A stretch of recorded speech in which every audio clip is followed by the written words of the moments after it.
So we've had a lot of people asking us what we use Kinesio tape for. I use rock tape personally. I've noticed from my experience it holds better than K-tape that I used to use. I think Spider Tech tape is also another good company. I like their pre-cut strips.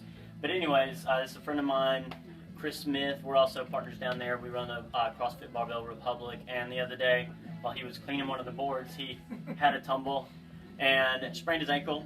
So I didn't get to him. It was on Monday or Tuesday? Tuesday. I didn't get to him on Tuesday, but got to him today. So I wanted to tape. Ideally, if you have an injury, you can get taped right afterwards. That's going to be the best time. If you don't get to it right afterwards, you can still get benefits from it. But ideally, I would have been able to get to him right after the injury.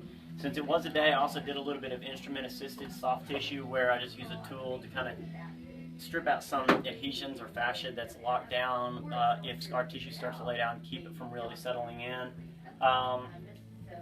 Also with taping, you don't necessarily have to have a big injury.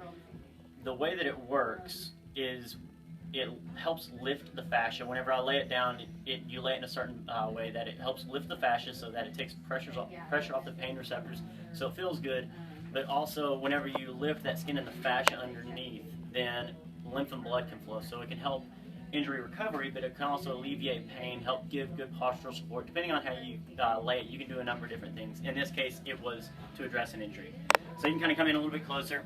In his, a lot of times after an injury, it's extra sensitive. Normally I would maybe just do a normal strip, but since it was after an injury, we actually strip it out into where there's fingers, so it's less intense on him. But we run it down, and then you would notice if he would already have had bruising, let's say he had a solid bruise here and he came in another 2 days, and we'll lay it out like this, then within 2 days, once he would take it off, you could see that the bruising was basically gone where the fingers are because blood and lymph could flow to get cleaned out. In this case, we got to it before, which is good. So it'll give some support, give some pain relief, but also help him recover and keep it from being a lasting injury. So it's just one of the things that we can do whenever somebody hurts themselves for extremity work. I mean, even if it was spinal, but just some info about Kinesio tape, in this case, rock tape, I guess specifically, and then also soft tissue work that we sometimes do. So thanks for joining us.